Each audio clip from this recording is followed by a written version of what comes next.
मध्य प्रदेश प्राथमिक शिक्षक चयन परीक्षा 2025 की तैयारी करने वाले सभी अभ्यर्थियों को मेरा सादर प्रणाम।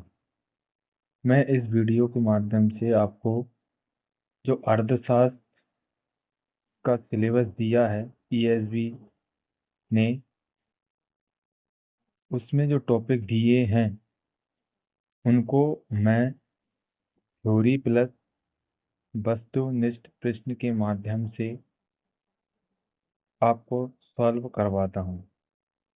चलो आओ सभी अभ्यर्थियों, इस वीडियो में शुरुआत करते हैं। अर्थशास्त्र। अर्थशास्त्र शब्द दो शब्दों से बना है, अर्थ प्लस शास्त्र। अर्थ का अर्थ का मतलब है धन, संसाधन, वस्तुएं एवं सेवाएं, और शास्त्र का मतलब होता है ज्ञान, विज्ञान या नियम। इस प्रकार अर्थशास्त्र वह शास्त्र है जो संसाधनों के उत्पादन, वितरण, विनिमय और उपभोग का अध्ययन करता है। अब इसकी परिभाषा देख लेते हैं। सबसे मुख्य परिभाषा जो है वो एडम स्मिथ की है। अर्थशास्त्र धन का विज्ञान है जो राष्ट्र की समृद्धि का अध्ययन करता है। इस परिभाषा को याद करने का एक जो अच्छा तरीका है वो ये है कि एडम स्मिथ के अनुसार परिभाषा धन का विज्ञान, इतना याद करना है अवश्य। अर्थशास्त्र कहता है धन का विज्ञान है। मार्शल की परिभाषा, अर्थशास्त्र उस विज्ञान का नाम है जो मानव के दैनिक जीवन के भौतिक साधनों का अध्ययन करता है। तो मार्शल की परिभाषा याद करने के लिए आपको एक या दो शब्द ढूंढने हैं, जैसे कि मानव के दैनिक जीवन के भौतिक साधनों। रॉबिन्स की परिभाषा, अर्थशास्त्र वह विज्ञान है जो मानव की असीमित इच्छाओं और सीमित साधनों के बीच के संबंध का अध्ययन करता है। अब अर्थशास्त्र का महत्व देख लेते हैं, अपने जीवन में क्या महत्व है। सीमित संसाधनों का उपयोग। अर्थशास्त्र हमें बताता है कि सीमित संसाधनों का सर्वोत्तम उपयोग कैसे करें। उत्पादन वृद्धि, उत्पादन की नई विधियों को समझने और अपनाने में मदद करता है। राष्ट्र की आर्थिक नीति, सरकार की योजनाओं और नीतियों का आधार बनता है। व्यक्तिगत जीवन में उपयोग, बजट, बचत, निवेश आदि में मार्गदर्शन। सामाजिक कल्याण, गरीबी हटाने, बेरोजगारी कम करने और असमानता घटाने में मदद। अर्थशास्त्र के प्रमुख विभाग हैं। सबसे पहले सूक्ष्म अर्थशास्त्र, माइक्रो इकोनॉमिक्स। सूक्ष्म अर्थशास्त्र वह होता है जैसे कि व्यक्तिगत इकाई, व्यक्ति, परिवार, फर्म का अध्ययन। सूक्ष्म अर्थशास्त्र में सिर्फ एक स्वयं व्यक्ति या परिवार या फर्म का अध्ययन किया जाता है, जैसे कि मांग, आपूर्ति, मूल्य निर्धारण। सामूहिक अर्थशास्त्र क्या होता है, जो संपूर्ण अर्थव्यवस्था का अध्ययन करता है, जैसे राष्ट्रीय आय, बेरोजगारी, मुद्रास्फीति। अर्थशास्त्र की प्रमुख गतिविधियां क्या हैं। सबसे पहले आता है उपभोग। ये जो शब्द दिए हैं वो मेंशन करके दिए हैं सिलेबस में, इन्हीं को पढ़ना है। उपभोग वस्तुओं और सेवाओं का प्रयोग अपनी आवश्यकताओं की पूर्ति हेतु करना। उदाहरण भोजन, खाना, कपड़े पहनना। साधनों उत्पादन, प्रोडक्शन क्या होता है, संसाधनों का उपयोग करके वस्तुएं और सेवाएं बनाना। उत्पादन मतलब किसी भी चीज का उत्पादन करना। उदाहरण कारखाने में कपड़े बनाना। विनिमय, एक्सचेंज क्या होता है, वस्तुओं सेवाओं का आदान प्रदान करना, नकद या वस्तु के रूप में। उदाहरण बाजार में सामान खरीदना। वितरण क्या होता है, डिस्ट्रीब्यूशन, उत्पादन से प्राप्त आय का विभिन्न कारकों में बंटवारा, जैसे कि श्रम किसमें आता है, मजदूरी, पूंजी, ब्याज, भूमि, किराया, उद्यमी से लाभ होता है। लोकवित्त, लोकवित्त पब्लिक फाइनेंस क्या होता है, सरकार की आय और व्यय का अध्ययन। लोकवित्त में क्या होता है, सरकार की आय मतलब जो भी आय है, टोटल आय, और टोटल व्यय यानी खर्चे का अध्ययन किसमें किया जाता है, लोकवित्त में। मुख्य भाग टैक्सेस, कराधान, सार्वजनिक व्यय, ऋण और बजट। अब वस्तुनिष्ठ प्रश्नों के माध्यम से इस थ्योरी में कैसे प्रश्न बनते हैं वो अपन समझते हैं। अर्थ एवं परिभाषा से कैसे प्रश्न बनते हैं। इकोनॉमिक्स शब्द की उत्पत्ति किस भाषा से हुई है, तो उत्तर क्या है, यूनानी ग्रीक भाषा।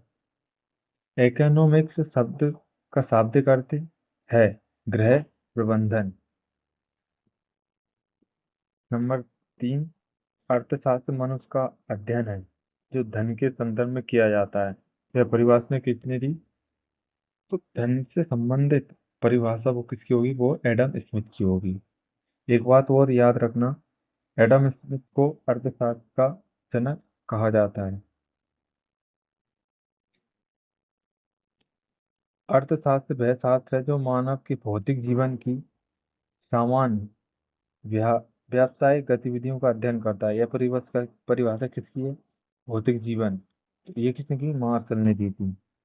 अर्थशास्त्र वह विज्ञान है जो मानव व्यवहार का अध्ययन करता है, जो दुर्लभ साधनों के बीच विकल्प करने से संबंधित है। यह परिभाषा किसने दी, रॉबिन्सन ने।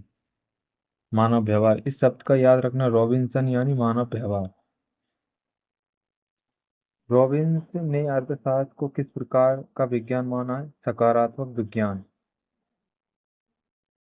धन के शास्त्र के रूप में अर्थशास्त्र की परिभाषा किसने दी, एडम स्मिथ ने। मार्शल ने अर्थशास्त्र को किसका अध्ययन कहा, मानव का। अर्थशास्त्र का मुख्य उद्देश्य क्या होता है, संसाधनों का सर्वोत्तम उपयोग। अर्थशास्त्र का केंद्रीय समस्या क्या है, अर्थशास्त्र की जो केंद्रीय समस्या है वो क्या है, दुर्लभता। अर्थशास्त्र का महत्व, अर्थशास्त्र को जीवन का विज्ञान किसने कहा, पिगू ने।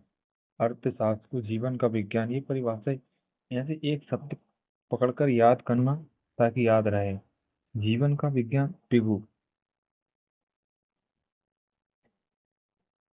12वां नंबर है, अर्थशास्त्र का अध्ययन क्यों आवश्यक है, सीमित संसाधनों के सर्वोत्तम उपयोग हेतु।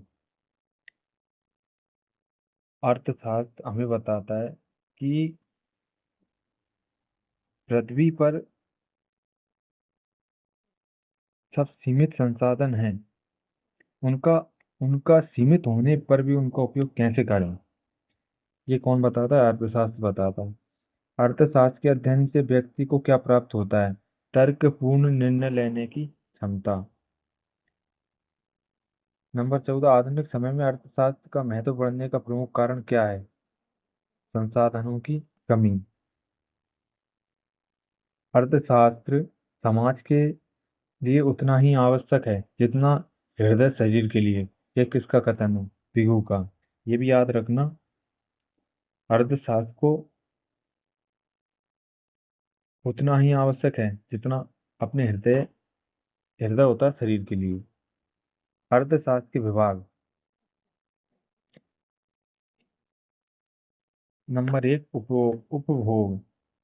अब उपभोग से संबंधित जितने प्रश्न है वो समझ लेते हैं। जब कोई वस्तु मानव की इच्छा की पूर्ति करती है तो उसे क्या कहते हैं, उसे उपयोगिता कहते हैं। उपभोग किसकी सीमाएं, उपयोगिता की सीमाएं। सभी आर्थिक गतिविधियों का अंतिम उद्देश्य उपभोग होता है। सभी आर्थिक गतिविधियों का अंतिम उद्देश्य क्या होता है, उपभोग होता है। उपयोगिता घटने का नियम किससे संबंधित है, उपभोग से। सीमांत उपयोगिता घटने का नियम किसने दिया? मार्शल ने। उत्पादन। उत्पादन क्या होता है? उत्पादन का अर्थ क्या है? वस्तुओं व सेवाओं में उपयोगिता वृद्धि। उत्पादन के प्रमुख साधन: भूमि, श्रम, पूंजी, उद्यमिता। नंबर 23, उत्पादन उपभोग का पिता है, यह कथन किसका है? से का। उत्पादन है ना, वो उपभोग का पिता है।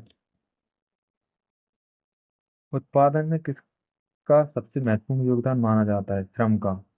उत्पादन, अरे कोई सी भी चीज का उत्पादन होगा श्रम के माध्यम से ही होगा, तो महत्वपूर्ण तो वही है श्रम। उद्यमी का प्रमुख मुख्य कार्य है जोखिम उठाना। विनिमय, एक्सचेंज क्या होता है? वस्तुओं के बदले वस्तु की प्रणाली को क्या कहते हैं? विनिमय प्रणाली। वस्तु विनिमय प्रणाली को और किस नाम से जाना जाता है? वार्टर प्रणाली। ये अच्छा क्वेश्चन है। वस्तु विनिमय प्रणाली को और किस नाम से जाना जाता है? वार्टर प्रणाली। विनिमय की प्रक्रिया को सरल बनाने के लिए किसका आविष्कार हुआ? ऑप्शन है: ए उत्पादन, बी मुद्रा, सी वितरण, डी उपभोग। तो इसका आंसर क्या रहेगा? मुद्रा। मुद्रा की सबसे प्रमुख विशेषता क्या होती है? स्थायित्व का गुण होता है। विनिमय अर्थव्यवस्था की रीढ़ है, यह कथन किसका है? स्मिथ का। वितरण, उत्पादन से प्राप्त आय का बंटवारा क्या कहलाता है? वितरण कहलाता है। भूमि से प्राप्त आय को क्या कहते हैं? किराया। भूमि से प्राप्त आय को क्या कहते हैं? किराया। श्रम से प्राप्त आय को कहते हैं मजदूरी। पूंजी से प्राप्त आय कहलाती है ब्याज। पूंजी से प्राप्त आय क्या कहलाती है? ब्याज। उद्यमिता से प्राप्त आय क्या कहलाती है? लाभ। वितरण का उद्देश्य आय का बंटवारा। लोक वित्त, पब्लिक फाइनेंस। लोक वित्त किससे संबंधित है? सरकारी आय और व्यय से। लोक वित्त में आय का प्रमुख स्रोत कर यानी टैक्स होता है। लोक वित्त का मुख्य उद्देश्य सरकार के खर्च पूरे करना। प्रत्यक्ष कर का उदाहरण क्या है? आयकर। अप्रत्यक्ष कर का उदाहरण वस्तु एवं सेवा कर, जीएसटी। आधुनिक युग में लोक वित्त का महत्व बढ़ा है। इसका प्रमुख कारण क्या है? राष्ट्रीय गतिविधियों का विस्तार। 43, बजट किसे कहते हैं? सरकार की अनुमानित आय व्यय का वार्षिक विवरण क्या कहलाता है? बजट कहलाता है। भारत में बजट किसके द्वारा प्रस्तुत किया जाता है? वित्त मंत्रालय द्वारा। वित्त मंत्रालय में वित्त मंत्री द्वारा भारत में आय का बजट प्रस्तुत किया जाता है। 45 नंबर, कराधान का सिद्धांत, समानता का सिद्धांत किसने दिया? एडम स्मिथ ने। सार्वजनिक ऋण का अर्थ है सरकार का ऋण। राजकोषीय नीति का मुख्य उद्देश्य आय और व्यय द्वारा अर्थव्यवस्था को प्रभावित करना। जीएसटी का पूरा नाम गुड्स एंड सर्विस टैक्स। लोक वित्त में डेफिसिट फाइनेंसिंग का अर्थ क्या होता है? लोक वित्त में डेफिसिट फाइनेंसिंग का अर्थ आय से अधिक व्यय। लोक वित्त का दीर्घकालिक उद्देश्य आर्थिक विकास। वेलफेयर स्टेट, कल्याणकारी राज्य की अवधारणा लोक वित्त के किस उद्देश्य से जुड़ी है? सामाजिक न्याय से। 51 वस्तुनिष्ठ प्रश्न थे इस वीडियो के माध्यम से। अर्थशास्त्र का जो पहला टॉपिक था उसको पूरा किया, थ्योरी और वस्तुनिष्ठ प्रश्नों के माध्यम से। इसकी पीडीएफ टेलीग्राम चैनल पर मिल जाएगी। सभी दोस्तों से, अभ्यर्थियों से अनुरोध है, अच्छे से पढ़ाई करें, अच्छे से तैयारी करें। अगर ये वीडियो अच्छा लगा हो तो चैनल को सब्सक्राइब कर भाई को सपोर्ट करिए। ऐसे ही पूरे अर्थशास्त्र जितने टॉपिक हैं उनका वीडियो बना के दूंगा। हर दिन एक वीडियो आएगा। चैनल को सब्सक्राइब कर ले, कमेंट जरूर करें ये वीडियो कैसा लगा, इसमें क्या और अच्छा कर सकता हूँ वो भी भेजिए। धन्यवाद।